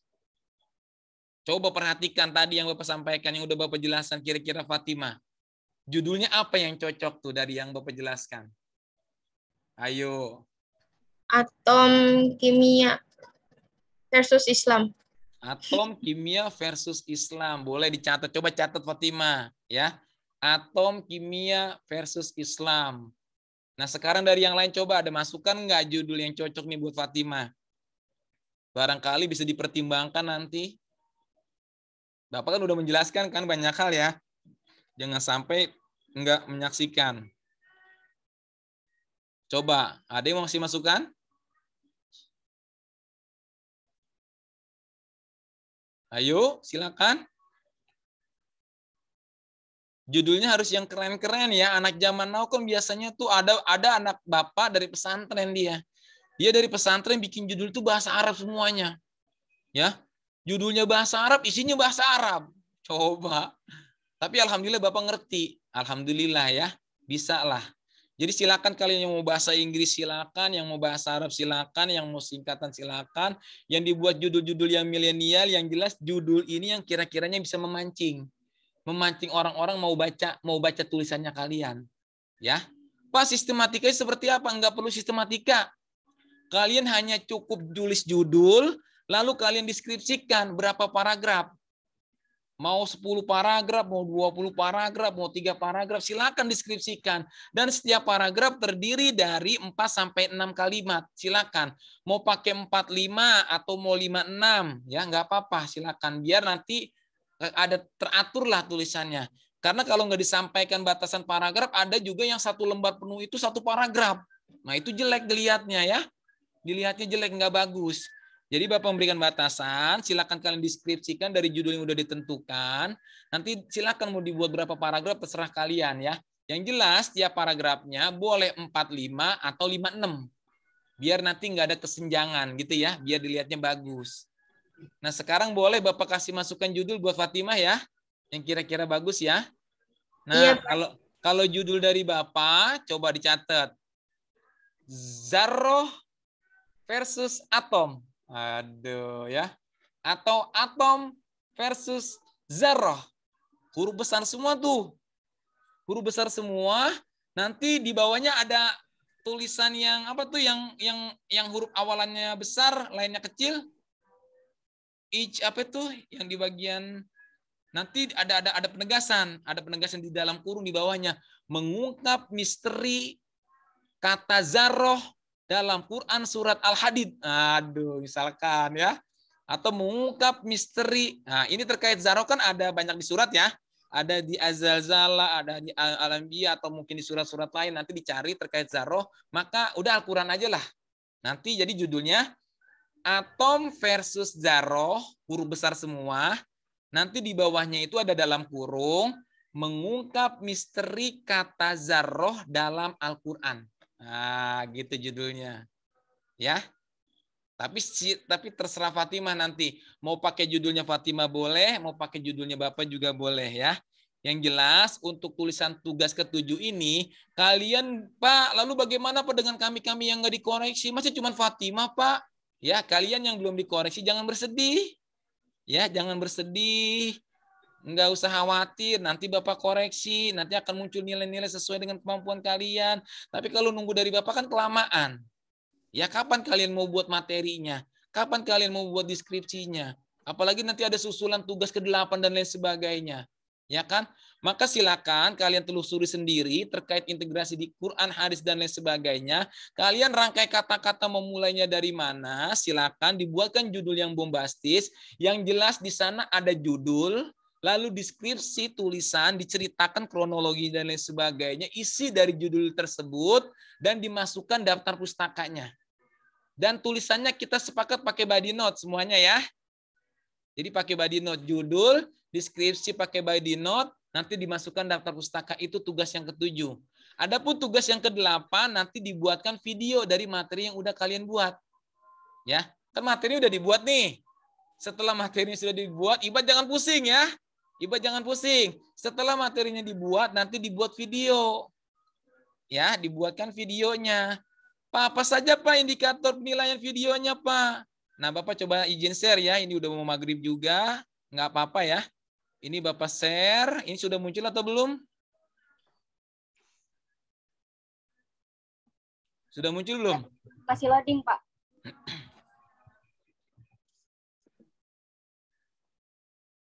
Gimana? Sudah muncul? Sudah, Pak. Nah, ini penilaian video ya. Jadi nanti integrasinya, ketika kalian Qur'annya ada, hadisnya ada, fikihnya ada, semuanya ada sampai tasawuf, maka nilainya 30.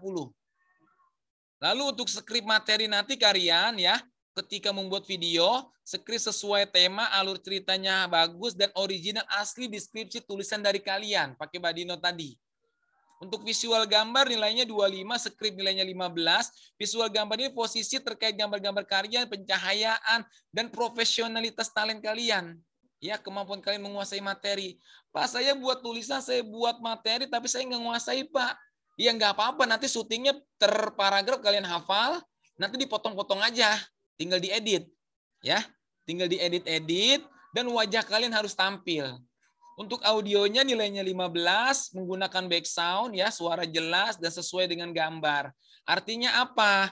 Kalian nanti poin 15 ini ketika menjelaskan menggunakan background-nya, dan jangan sampai nanti background itu justru mengganggu kalian ketika menyampaikan materi.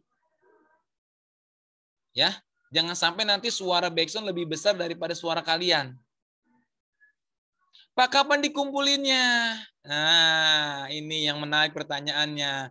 Untuk tugas 7 dan 8 ini dikumpulinnya sampai pertemuan ke-16 ya. Sampai pertemuan terakhir. Tapi Iba jangan menyepelekan loh ya. Oh, Pak, masih lama Pak, sekarang baru 12, masih ada 4 minggu lagi Pak, masih 1 bulan, gampang lah nanti, jangan. Ya, kata Pak Yusuf Kalla, lebih cepat, lebih baik. Jadi ingat itu ya. Lebih cepat, lebih baik. Kalau bisa minggu ini, mumpung lagi tanggal merah, sekarang malam nih, syuting silakan malam-malam, ya. Dipotong-potong gambar dan lain sebagainya, cari angle-angle yang bagus, cari angle yang tepat, dan lain sebagainya. Nanti tinggal diedit-edit, kumpulkan materi ya, yang bagus buatnya ya. Nah, jadi seperti itu. Berikutnya, Bapak ingin sedikit juga menyampaikan terkait model integrasi ini. Ya, Bapak coba share ulang. Ini udah muncul atau belum?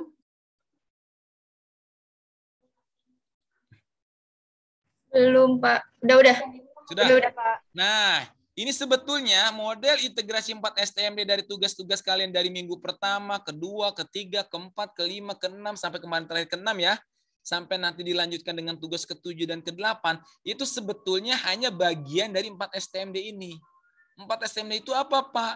4-step teaching material development, artinya pengembangan bahan ajar menggunakan 4 tahapan. Tahap yang pertama seleksi, tahap yang kedua strukturisasi, tahap yang ketiga karakterisasi, tahap yang keempat reduksi. Nah, Bapak itu minta kalian tidak semuanya dikerjakan, hanya mengambil bagian-bagian pentingnya aja. Di sini menentukan buku teksnya, ya kan? Lalu diintegrasikan, dibuatkan peta konsepnya, lalu dijadikan nanti bahan ajar, tulisan biasa tadi deskripsi, lalu dibuatkan video. Bapak hanya minta sederhana aja, nggak minta yang detail seperti ini. Adapun penjelasan detail ini untuk skripsi. Ya, ini untuk skripsi.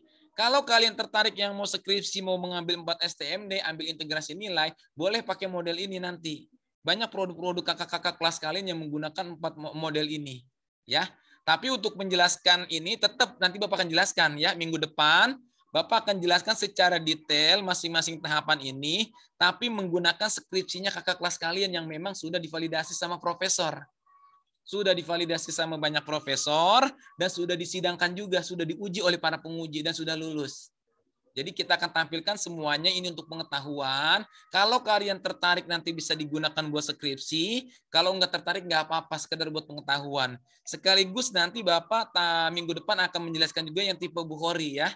Mudah-mudahan 2 model ini bisa Bapak sampaikanlah di minggu depan. Hingga akhirnya nanti kalian semua dapat menguasai lah ya. Nanti mau tertariknya di mana, atau mungkin hanya sekedar buat pengetahuan, nanti silakan saja. Ini sudah azan juga, silakan langsung di-on-kan kameranya ya. Bapak mau screenshot, ayo segera.